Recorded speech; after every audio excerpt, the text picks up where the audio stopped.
You're now watching This AFC South Show, brought to you by Curtis Podcast Network, hosted by Curtis Brown, Blake Bellamy, Isaiah Michelle, and Jeff Steckel. Hello, everybody, and welcome to This AFC South Show. I'm your host, Curtis Brown, here on Curtis Podcast Network. And with me, as always, is Blake Bellamy, our resident Titans fan, Isaiah Michelle, our resident Jags fan. Jeff Steckel could not be with us this evening. He is our resident Colts fan, but we will be getting into the game. You rest assured. Go ahead, smash the like button, hit the subscribe button, turn the bell notifications on. Don't want to miss anything. We do 2 episodes a week, a reaction and a preview, and that's what we're doing for week 11. And with that, let's go ahead and dive on in. We'll start off with the Jags. They're on a bye week, coming off of a tough loss to a really solid team in the NFL. And, a couple other things go their way. Riley Patterson makes a couple kicks. That game's even closer. It's probably something that you could almost like put under your hat and be like, all right, let's take this into the bye week and maybe we could improve on this. Isaiah? Yeah. All right, there's a lot to think about. And kind of the worst part about everything is that like there's things we can clean up and improve and that need to be improved, but a lot of them are postseason improvements. Like we've got guys who are kind of young, they're making mistakes, but Trayvon Walker is not going to learn how to use 17 different pass rusher moves in the middle of the season. And Luke Fortner, our center, he's done pretty well this year. He hasn't let up a lot of sacks, but he's also kind of getting pushed around a little bit. His run blocking kind of needs some work. You can clean up the run blocking a little bit, but he's not as strong as he needs to be. And of course, players aren't going to get stronger during the season. They're just trying to maintain their body. As long as when Shaq Griffin comes back, he doesn't touch the field, then that's about the only adjustment we'll need to make, is to make him not a starter when he comes back. I'm sure they're going to do a deep dive into some film and everything. They've kind of been saying that, which is kind of what I've been saying to people, is like it's not a scheme issue why our defense isn't hitting home. It's a player issue. Because there's been many situations where we have the scheme, the pressures are there, our players just aren't making plays, which of course the coach can't just, the coach can steam up the best scheme in the world, but the player's not willing to develop their own moves and do stuff. And another problem is we don't have any real depth, honestly. So like no one's pushing Trayvon Walker to develop during the season because no one's going to start over Trayvon Walker. No one's going to push him and get some, get reps behind him. Him and Allen are playing like 95% of the snaps each week. And like, we have Caleb Von Chase on behind him. Like he's not pushing anybody, but we're going to make some, I'm sure we're going to clean some stuff up. You're going to see a different Jacksonville coming out of the bye week. Of course, most teams do better out of the bye. We play the Ravens though, which I'm actually going to be at that game. So if we could bottle Lamar up, which probably isn't going to happen after how Patrick Mahomes ran on us and the previous team ran on us and the previous team, you get the point. Mm-hmm. We'll have to see what happens, but I think we're gonna make some cleanups. We're gonna be a more refreshed team. Hopefully they can work on some stuff, but again, it's middle to end of the season. We're not really gonna have too much to turn over or change, but hopefully we just leave Shaq Griffin off the field. That's about all I got. Is there any particular lineup changes you'd like to see? Maybe somebody who's not a starter, who in your mind should be, or at least getting more playing time? I think we need to leave Darius Williams on the outside. Monteric Brown's been all right, but again, he's a rookie. He was a 6th round pick. We're not expecting him to be a world beater. But Darius Williams, he lined up outside opposite side of Ramsey and played on one of the best defenses in the league. It's really hard to line up opposite side of Jalen Ramsey and still be a good corner, a highly touted corner. So I think we just need to let him get more outside time. He's not a nickel, even though he's built like one. He can't play nickel. He's not strong enough. But that would really be the only thing I would say. No one else is really going to lose or change spots. I would just say probably leaving Darius Williams at outside corner instead of putting him in the nickel. Okay. Blake, you got any Jaguars comments for the bye week? Not a whole lot. Unless they make a quarterback change, then this team's going to be a bottom feeder in the NFL. Jesus. Better than for yours. Those keeping score at home, that's Blake with 5 Trevor Lawrence disses on the season. Is that it? I need to bump those numbers up. We're going to pump those rookie numbers up. He's only the best quarterback right there. Just bump it up. Yeah, he's only the best quarterback in the division, but we won't talk about that. Well, yeah, the bar is astronomically low, I mean, though. he's top like 5. Yeah, top 5, and he's number 1. Yep. Oh man. All right. He could be Matt Ryan, but Sheesh. Matt Ryan. That old mother. I saw a stat today. It was something like a list of all the running backs in the NFL that did not have a run as long as Matt Ryan's run from last week. It was like, I think Najee Harris was on there. I think Nick Najee Chubb was Harris. on there. I think Josh Allen hasn't had one as long. I don't know. Other players, but still, the 38, 39-year-old Matt Ryan out here fighting off the, father time, trying to run 40 yards down the field to secure a win over the lowly Raiders. Is it possible Jeff Saturday is a little bit of a better coach than people wanted to believe he was? It's one game. I mean, if you guys rewind back to that one preview show, I didn't have them picked just because I wanted them to lose. But I was telling like Jeff and you guys that I thought the Colts were going to win that game. Every time you switch head coaches, it's almost a guaranteed W. It really is. You have no film on them. You have no idea what they're going to throw out there. I didn't think that the Raiders thought that Matt Ryan would start. I think everyone kind of thought Ellinger would. And plus, Josh McDaniels is a terrible, terrible head coach. Right. He's god-awful. So at this point, I think I'm going to have, for the rest of the season, whoever plays against the Raiders, I'm putting them as a win in the column. Raiders are terrible. I expect if Mark Davis, if he was smart, he would just cut ties with Josh McDaniels as soon as possible. The guy's a cancer. You have guys retiring in the middle of the season.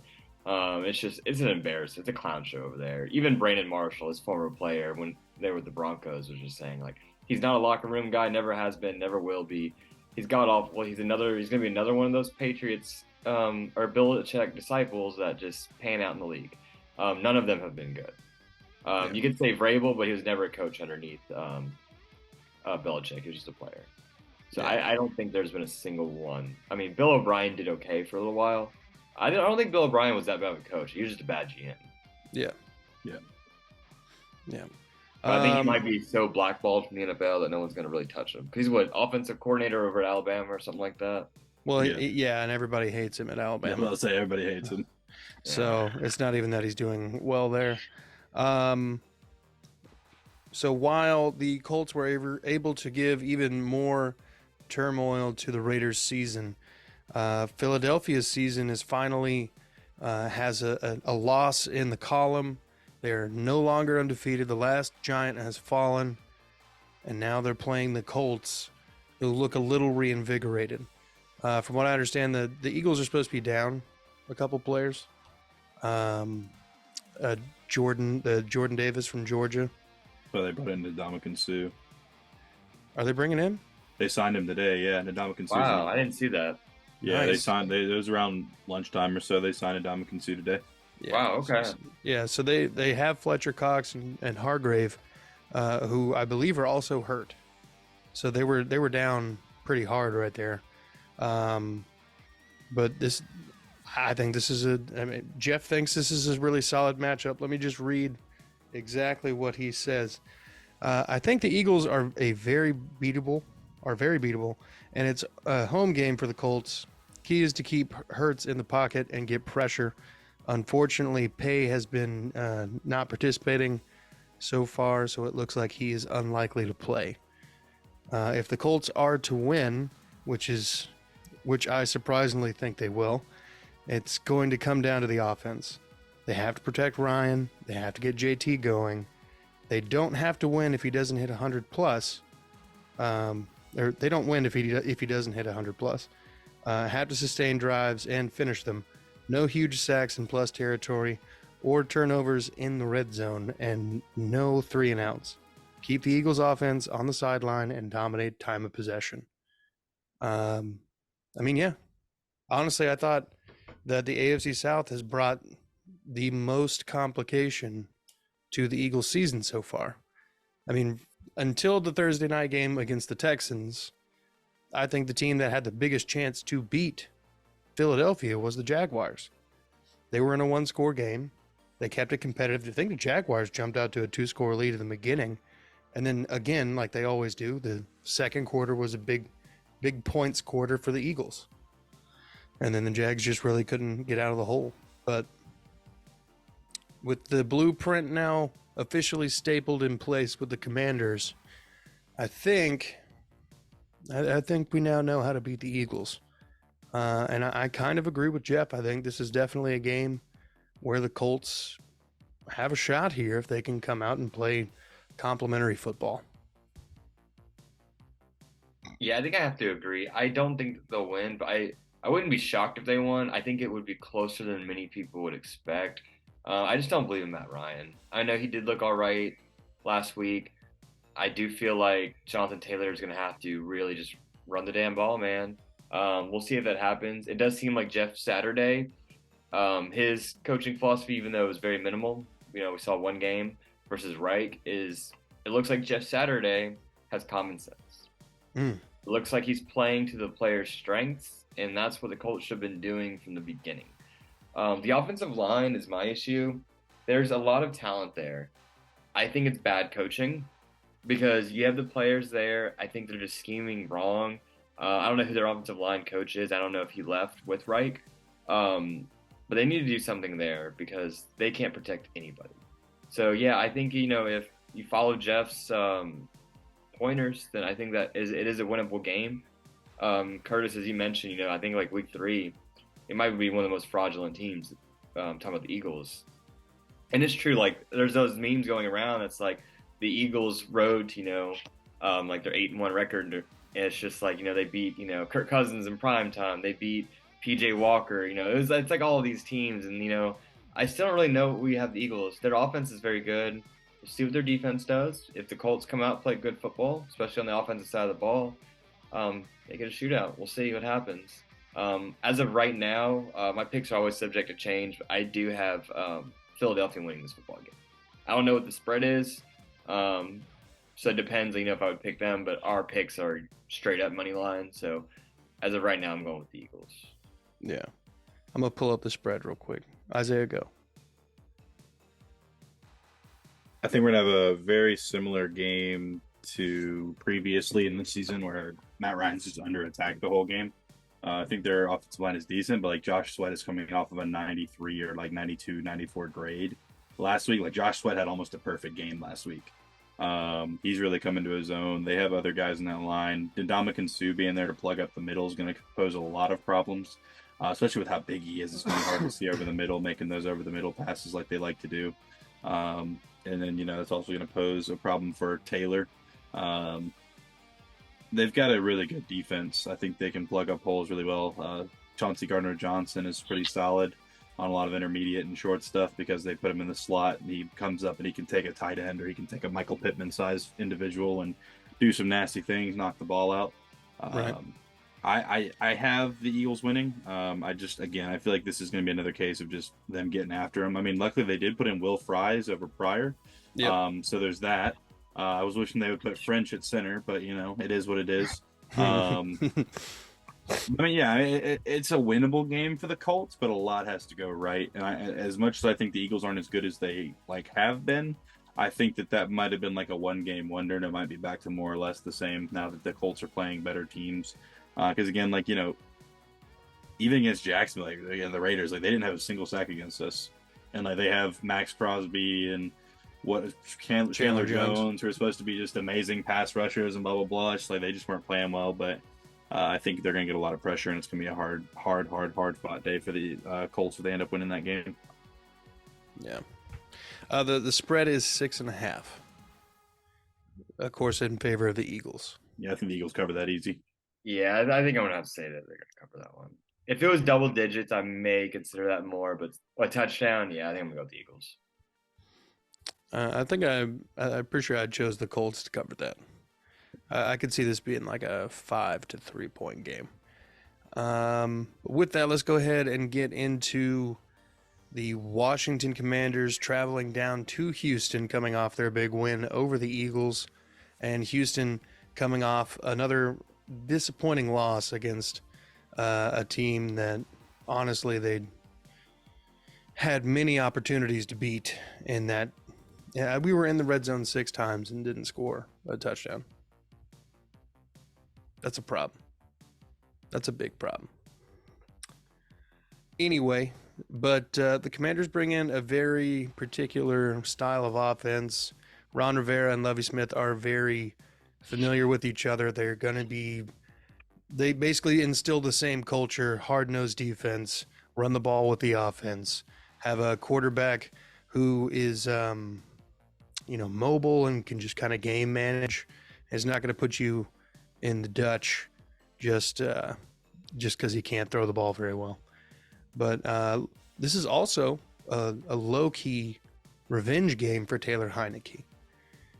Most people don't remember this, but Taylor Heineke was a Houston Texans quarterback a few years ago for only a snap, and then not a snap, it was like a drive. He got like 30 yards on a drive, got sacked, and got a concussion, and then didn't play anymore. So, kind of a revenge game for him. He's going to be coming back to NRG for the first time. And I think the Texans, I think this is one of those interesting matchups.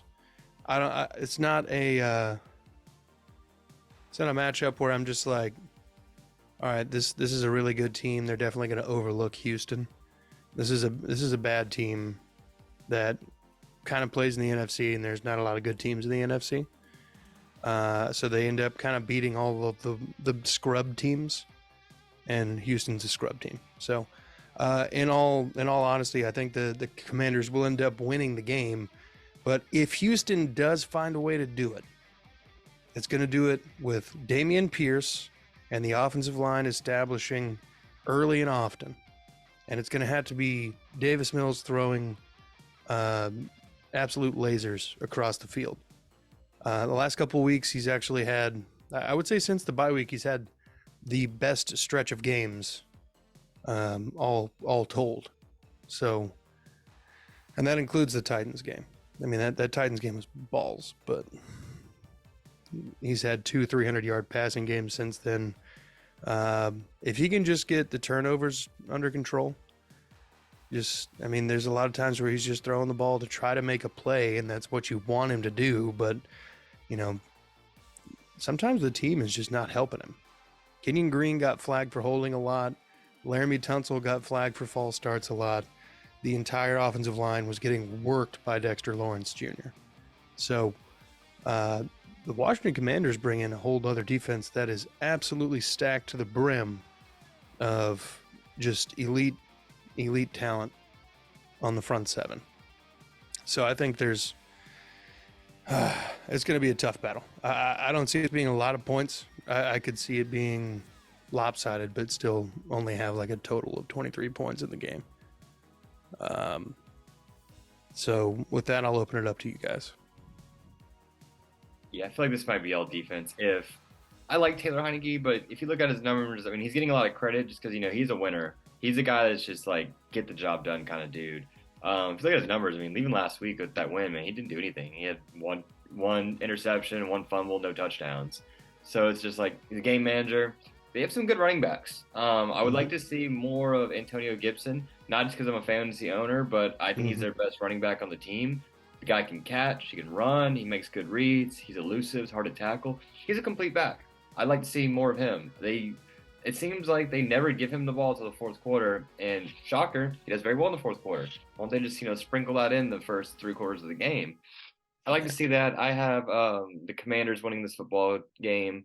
I do think Taylor Heineke's kind of that dude. I think their wide receivers need to get healthier. Curtis Samuel's hurt. Jahan Dotson's continuously being hurt. Scary Terry, everyone knows he's a problem due to these. So he is, wide receiver 1, and it's not even close. But if they get the rest of these guys healthy, it looks like Samuel's going to play. Looks like Dotson might play. We'll see. I'm kind of getting sick of him just because he's so inconsistent with the injuries. Houston just has a lot of problems, man. They have very little injuries. Like, they're a very healthy team. They just can't win. I really do think it's a lot of bad coaching because, they do have some dudes. They're young players, but there's some dudes on this team. And there's really no reason they should be, one of the worst teams in the NFL. I don't think it's coaching. Coaching gets you in close games. Mm-hmm. So like good coaching gets you in close games. Great players get you to win those games. It's true. And bad coaching gets you, mollywopped every week. Well, I don't know. Titans have some seriously bad coaching on the offensive side of the ball. We'll get to that in a minute. Yeah. Isaiah, what do you got for the Texans? Yeah, I mean, people are like, oh, Taylor Heineke, he's just a feel-good story. He's not that good, honestly. I mean, he had a nice little stretch a couple years ago in the playoffs, like at the end of the season in the playoffs, but he's not as good as people want to lead him on to be or act like he is just because, they win a couple games with him. That was entirely their defense and their running backs kind of getting stuff done. If I'm not mistaken, he is 10-9 as a starter. Yeah. Slightly, over 500. Not great. He just wins those big close games, it seems like. Yeah, he just he does. I mean, I would say he does enough to not lose, but he threw a pick and had a fumble. So they just got lucky that they also had a fumble and his defense picked it up and scored a touchdown and won the game. I mean, yeah. I still think that they're a better team though, and that they're going to pull out the win against Houston. That pass rush they have is pretty solid. They have a lot of really good guys up front, big guys that can move. Deron Payne, I mean, he could play anywhere on the defensive line. They have a couple of secondary pieces that are pretty decent rotational guys. They have a safety. I can't remember his last name. He was all over the field. Yeah, Curl. Yep. Yeah. He was all over the field against Jacksonville. They have some decent linebackers. Hollicom's really coming to his own. I used to take him in Madden when he was like a 62 overall because he had like 89 speed at middle linebacker. So, user city. Their offense is good enough. They've got Brian Robinson and Antonio Gibson who are going to pose a threat. And J.D. McKissick. McKissick's always been the pass catcher out of the backfield. McKissick's on the Chiefs, isn't he? No, that's like Pavacchio or something. No, he was. That's Jerick McKinnon. McKinnon. Yeah. They're all the same. They both suck. The mix. They're both third backs. No, but I don't know. There's too much talent on the Washington team as of right now, and I think Houston's trying to tank for C.J. Stroud. So, please, no. I hope so. I don't want C.J. Stroud. You want Bryce Young? I don't want Bryce Young. I don't want C.J. Stroud. I don't want Will Levis. You don't want Will Levis? No. Will Levis is good. Hendon Hooker. Why? Why? He'll be older than every quarterback from the 2019 draft. So class. what? Okay, look. Let's just say he plays for 15 years. Already. He's 40. I don't care. No, he's not. No. Yeah, the age doesn't bother me. I think it's actually kind of a pro. The amount of talent he has at Tennessee versus the amount of talent he'll have at Houston, he's going to fail. Yeah. So what? If he fails, then we can get. Then you're back at number one in a couple less years. Than a first round draft pick. If we can draft Hendon Hooker for like a second or a third round draft pick, steal, right?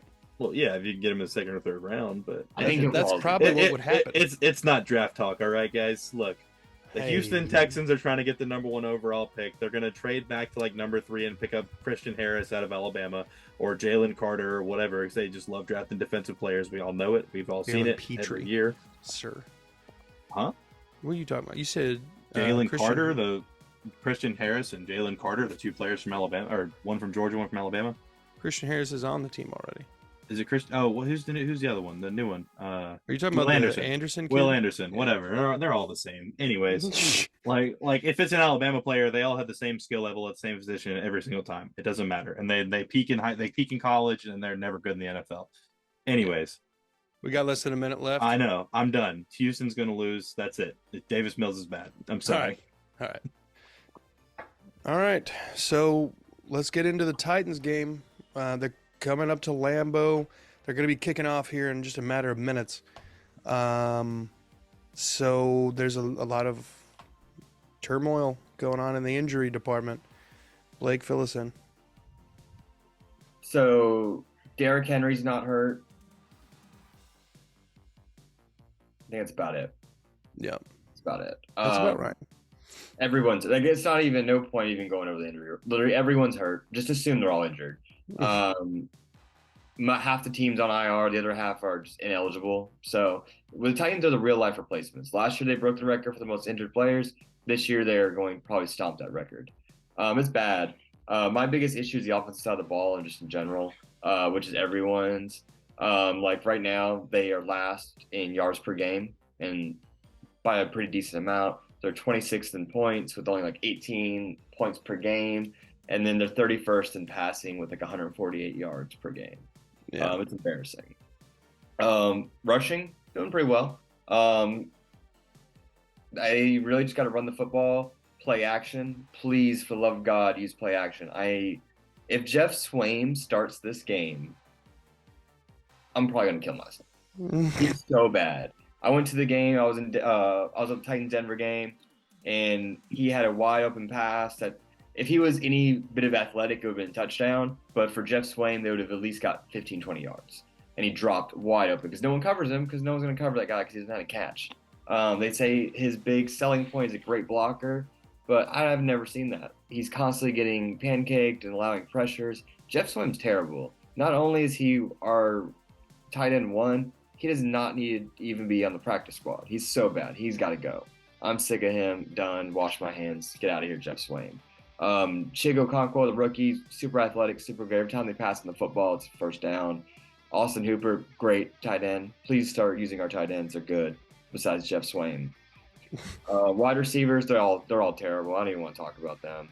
They're always rolling out people I've never heard of in my entire life. Chris Conley's out there was running routes for no reason. He's gone though.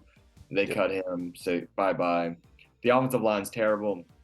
I just want us to look at the Titans starting offensive line right now.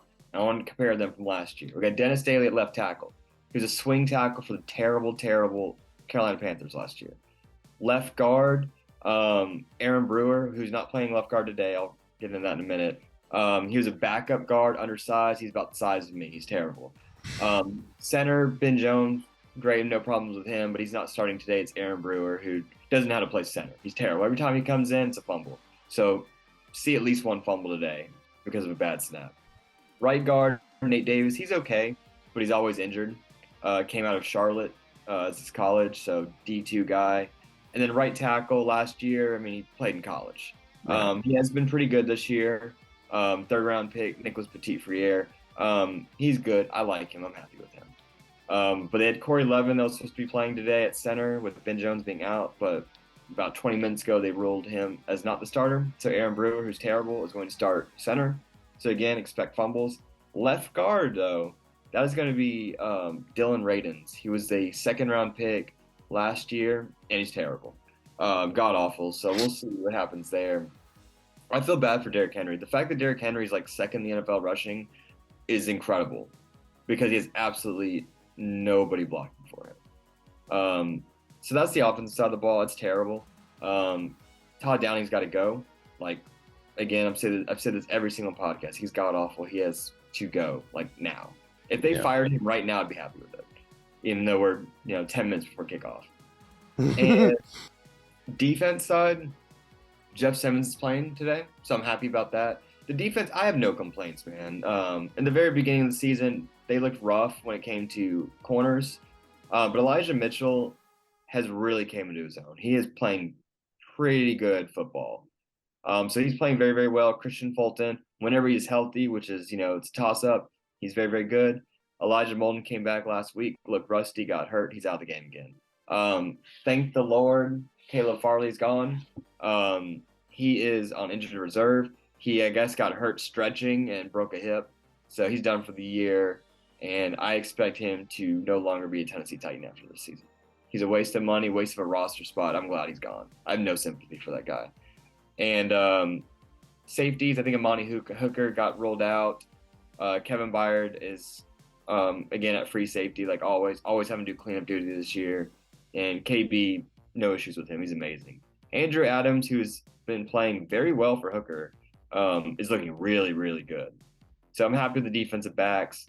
The pass rushers and the defensive linemen, as a group that are constantly hurt. I have no idea who's out there. Number 95 ended up getting a whole bunch of sacks last week, which was like DeMarcus Walker or I was talking him up earlier. Isaiah, who is he that came from the Jags? Was it Walker? No, it was Mario Edwards Jr. Yeah, Mario Edwards Jr. Dude was playing lights out last week. He looked really, really good. And he's been playing pretty well in like sub packages this year. So I am happy with how the defensive line, really the entire defense, is looking. And that's without half the starters because the entire team's injured. But with all that said, I know I haven't really said anything about the Packers, but I do think the Packers are going to win this game. I have them winning. The last time Tennessee has won in Green Bay was 2004.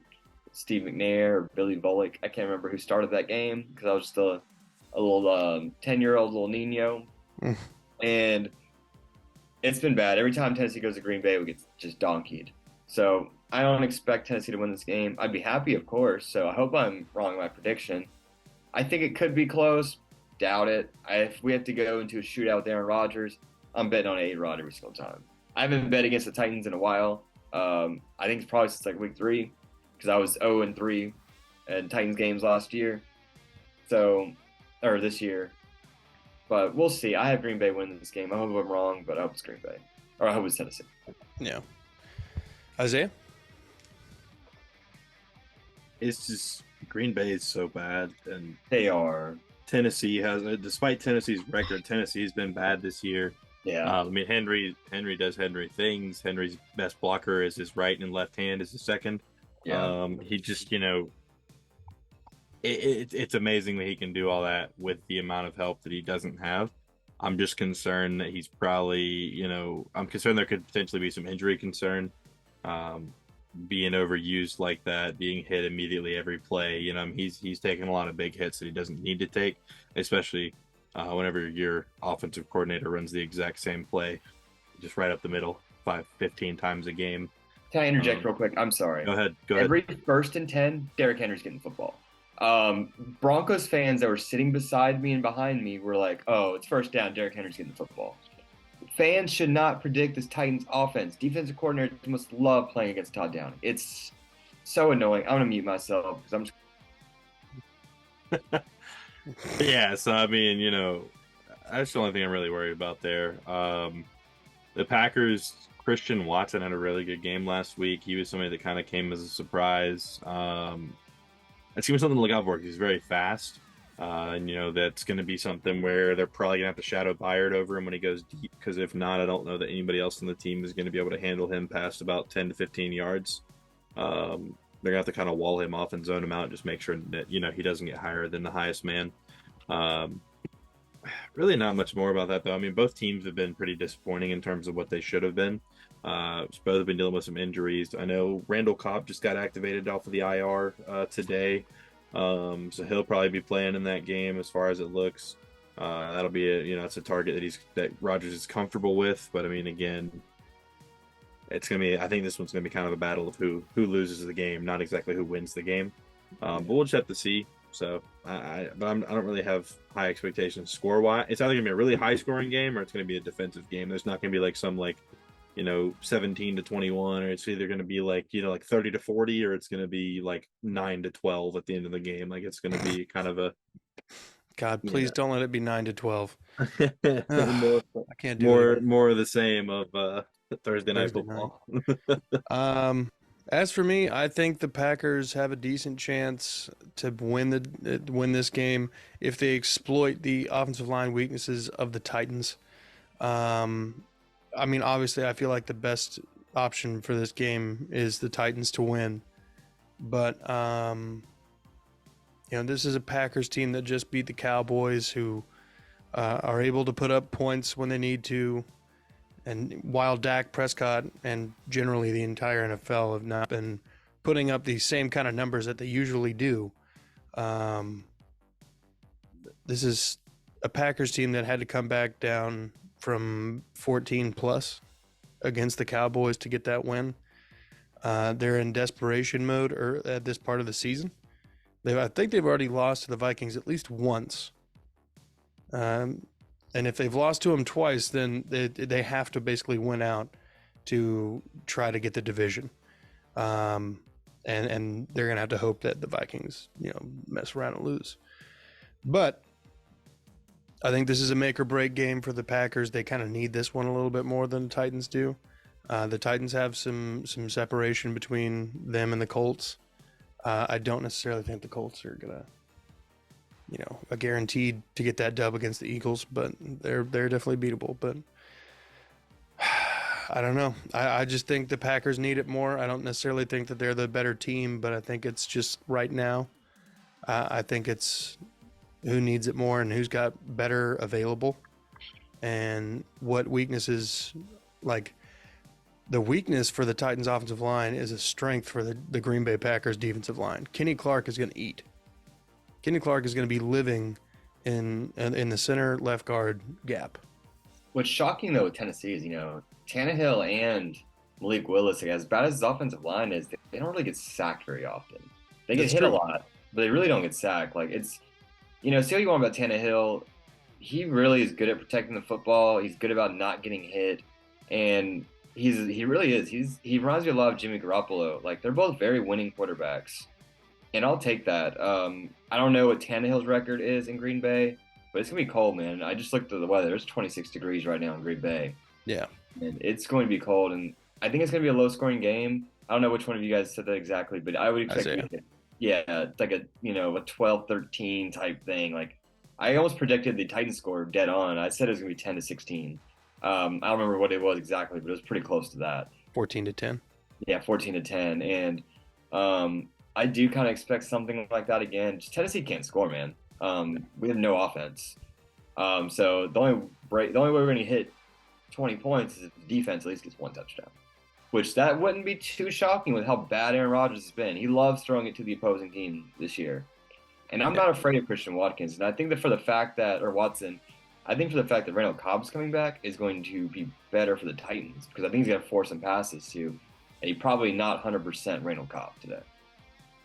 Yeah, that's possible. Because he loves trying. He's kind of like Brady, where he's going to throw to his guys. And Aaron Rodgers, he's very stubborn. And, everyone knows he's arrogant. So he's like, I trust my guys over anybody else. And he has a lot more loyalty to Randall Cobb than he does Christian Watson. Yeah. Hey, I don't doubt you. I don't doubt you at all. That makes sense. You guys got anything else as we're wrapping up here before?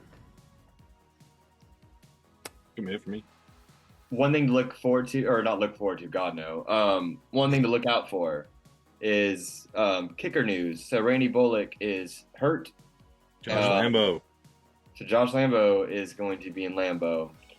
We'll see. He's playing. He's number 6. Rest in peace, Brett Kern. Brett Kern posted on Twitter.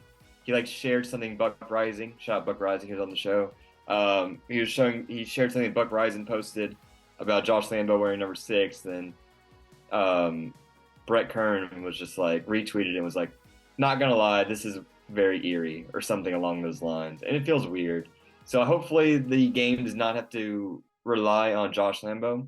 Honestly, dead serious, I'd rather have Ryan Stonehouse kick field goals today. And I am very happy that, again, Broncos fans, when I was at the game last week, Broncos fans were looking at Ryan Stonehouse, were like, that guy's probably the best player on this team.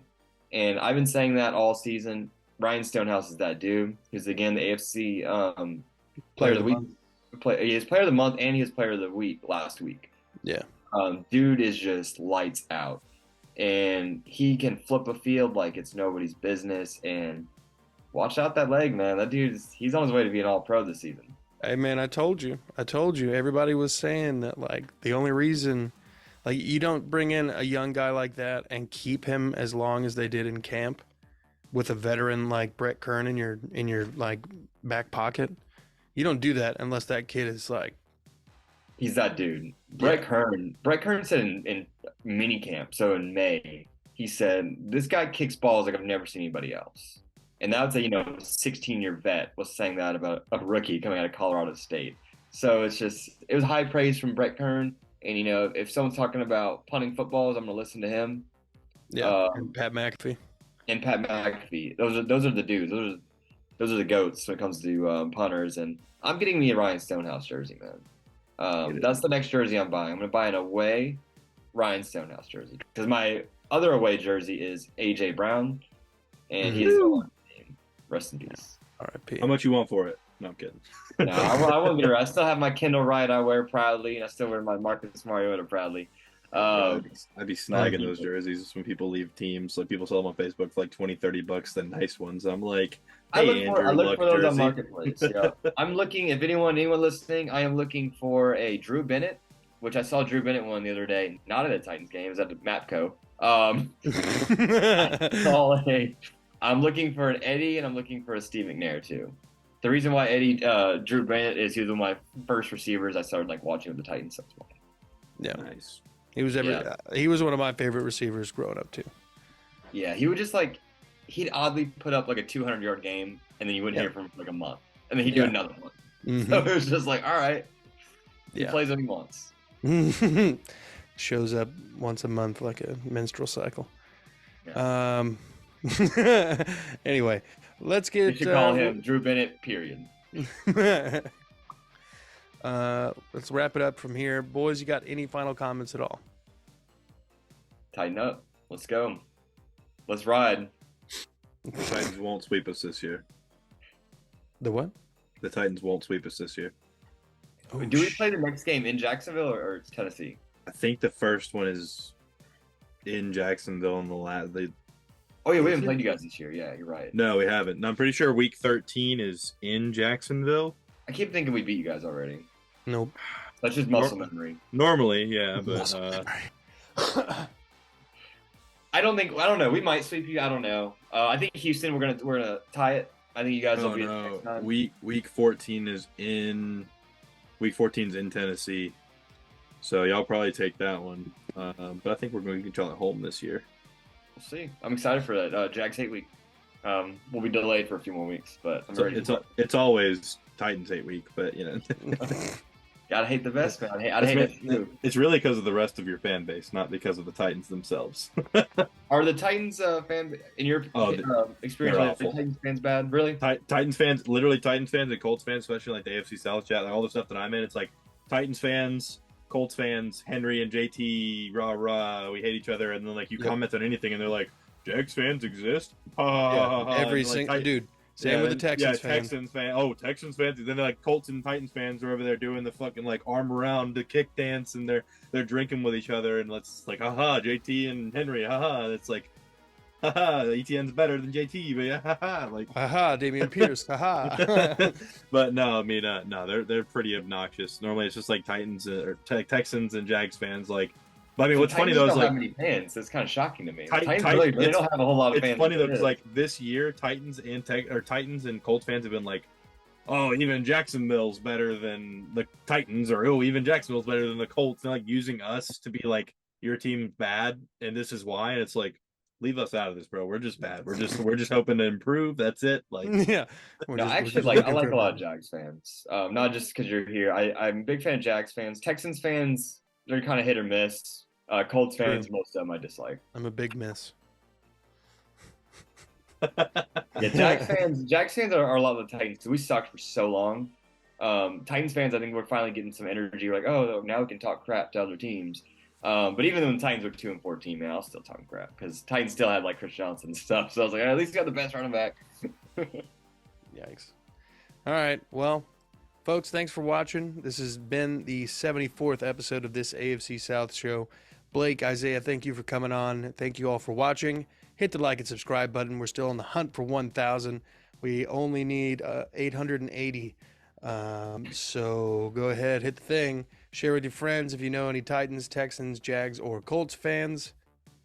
It's not likely, but if you do, send them our way. Yeah, if you do, send them our way. And be good people.